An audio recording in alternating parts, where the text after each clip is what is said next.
فأقول في عرس مجود: جود الفرح وأعطي حقه، مخرجا يأتي من القلب الملي. جود الفرح وأد حقه. التجويد ما هو؟ التحسين، وهو أن تؤدي حق ومستحق. المخرج والصفة: مخرجا يأتي من القلب الملي. أديه وأدي مستحقه، وصفه الإظهار حتى ينجلي. أظهر حبك ولا تخفه. أظهر الحب ولا تخفه، لأن إخفاء الحب أو الحب الصامت مما يفسد البيوت. فقال: وصفه الإظهار حتى ينجلي. والدغم سعد الأهالي غنة.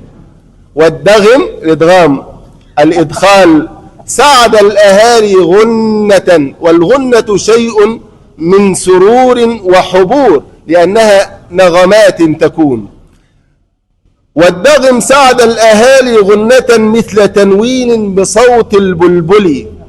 وجهرا بلا رخاوة. واخد بالك انت؟ وجهرا اركن انت يا سامح بس عشان وجهرا بلا رخاوة. وقل يمنع اللحن الخفي فالجلي. خليك حاسب. وجهرا بلا رخاوة. وقل يمنع اللحن الخفي فالجلي.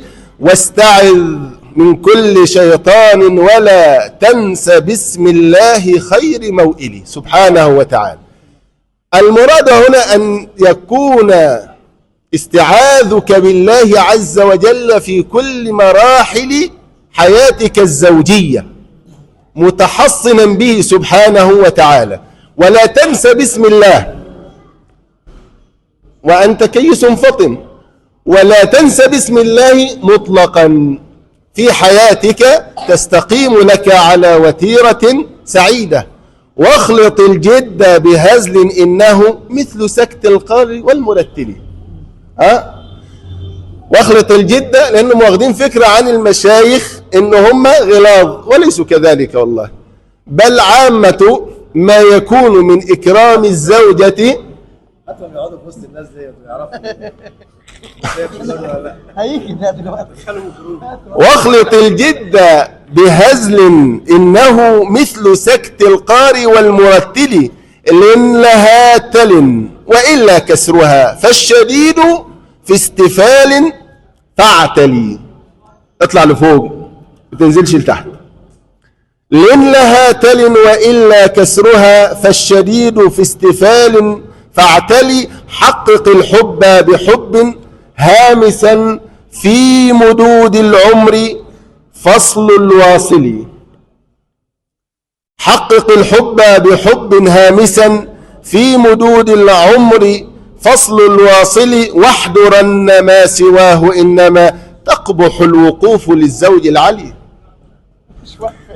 واحذرن ما سواه إنما تقبح الوقوف للزوج العلي. حينها كونا كحرف شددا.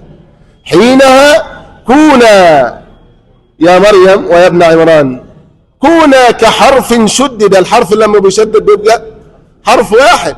والعروس عروس ذكر وأنثى، والزوج زوج رجل وامرأة، فهما كالشيء الواحد إذا حقق الزوجية كما أتى بها سيد البرية محمد صلى الله عليه وسلم.